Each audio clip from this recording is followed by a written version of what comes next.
Hello, dear soul, and welcome to How to Be Human.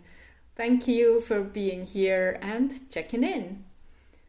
After our little excursion into the field of physiology last week, we are back into the more psychological aspects of being a human being.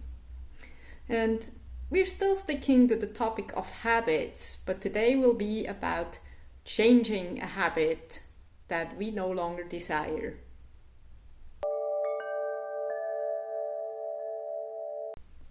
We established that a habit is a fixed sequence of thoughts, emotions, and actions which we learn through repetition. It is a subconscious program that we can automatically run when a trigger or a trigger situation is present to push our play button. Whereas many habits serve us well and save us a lot of energy we then can use otherwise, like we learned last week, some habits, the so-called bad habits, can become undesirable and we wish to change them. Sometimes we even need to change them. But that's not so easy as it sometimes seems. If we want to change a habit, we have to access our subconscious somehow and then implant the new program for a new desired behavior there. As with all programming, we have to speak the proper language. Now, our subconscious speaks logic very badly. Therefore, we can bring as many great arguments as to why we want to stop smoking or why we want to eat less sugar or whatever as we want. It usually won't change much. Unless we can muster an enormous amount of discipline and willpower, we usually fall back into our previous behavioral pattern rather sooner than later. But if we speak the language of our subconscious, which is emotions, feelings, as well as images and symbols, we usually get quicker results that work on a deeper level than logic alone ever could. Now, how can we do that?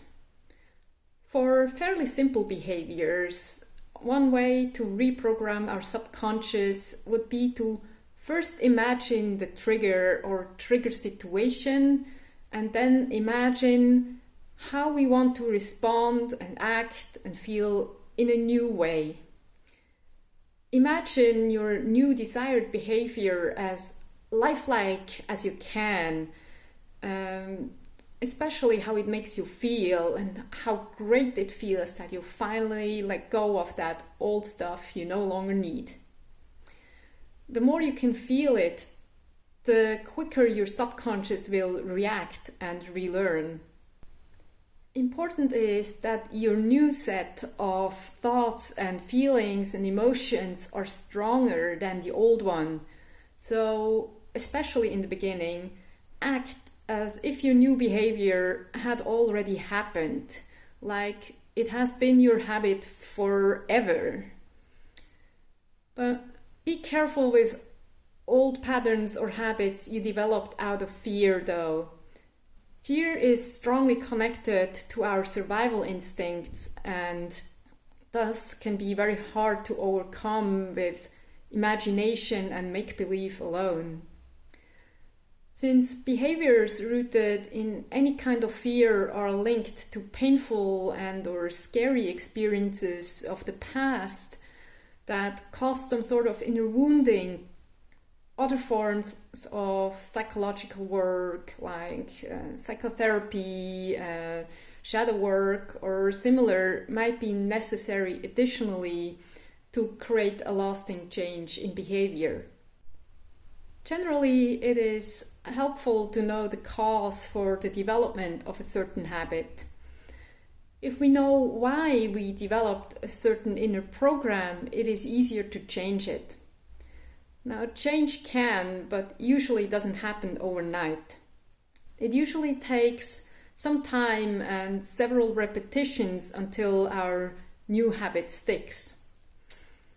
But with self-love and patience and a healthy dose of discipline and willpower, we can change pretty much any inner program. Remember, we are all creators and our wishes are the universe's command. Thanks again for checking in.